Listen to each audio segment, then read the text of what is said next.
shughuli mbalimbali ambazo zinatarajiwa kufanyika katika mkutano ujao, na kwa sasa hivi ni mkutano wa pili ambao unatarajiwa kufanyika tarehe 11.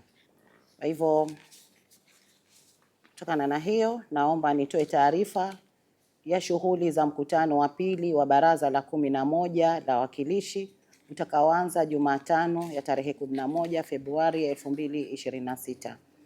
Mkutano huu wa pili utaanza saa 3 kamili asubuhi, na kwa kutarajia shughuli ambazo zimepangwa katika mkutano huo zitakuwa ni maswali na majibu, ambayo maswala 249 tumeyapokea na kuyaratibu, lakini maswala ambayo yatapata nafasi kuweza kujibiwa kutokana na ukubwa wa mkutano wetu yatakuwa 220, ambayo haya sasa yamepangwa kwa ajili ya kuingia ndani ya mkutano na kujibiwa.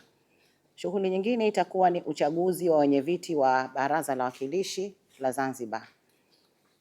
Shughuli ya tatu ni uchaguzi wa wabunge watano wa Bunge la Jamhuri ya Muungano wa Tanzania kutoka Baraza la Wawakilishi Zanzibar.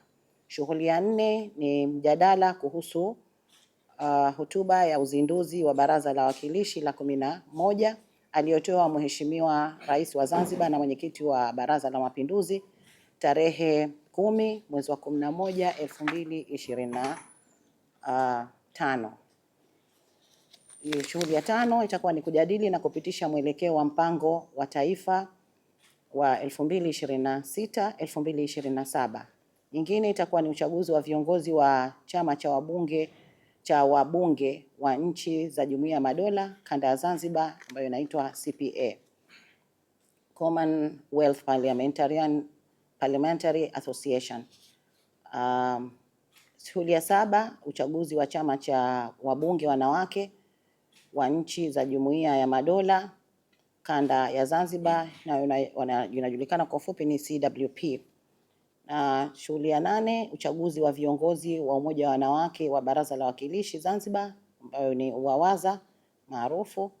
Na shughuli ya 9 uchaguzi wa viongozi wa mtandao wa mabunge wa Afrika ya kupambana na rushwa, APNAC tunaita kwa kifupi, kanda ya Zanzibar. Na shughuli ya 10 uchaguzi wa viongozi wa Jumuiya ya Wawakilishi kuhusiana na mabadiliko ya tabia nchi. Shughuli ya 11 uchaguzi wa viongozi wa Umoja wa Wawakilishi wa kupambana na rushwa na ukimwi, UWAKUZA. Shughuli ya kupambana na ukimwi Zanzibar, UWAKUZA. Shughuli ya 12 uchaguzi wa viongozi wa Jumuiya ya Wawakilishi kuhusiana na idadi ya watu na maendeleo Zanzibar. Na shughuli ya 13 uchaguzi wa viongozi wa klabu ya michezo Baraza la Wawakilishi Zanzibar, Baraza Sports Club. Na mwisho itakuwa kuna mengineyo yote ambayo Mheshimiwa Spika ataruhusu yaendelee kufanyika katika mkutano huu ambao unatarajiwa kufanyika. Mkutano wetu tunautarajia kufanya kuanzia tarehe 11 kama nilivyoeleza awali, na shughuli zikienda kama tulivyopangwa tutaweza kufika mpaka tarehe 27 hii Februari.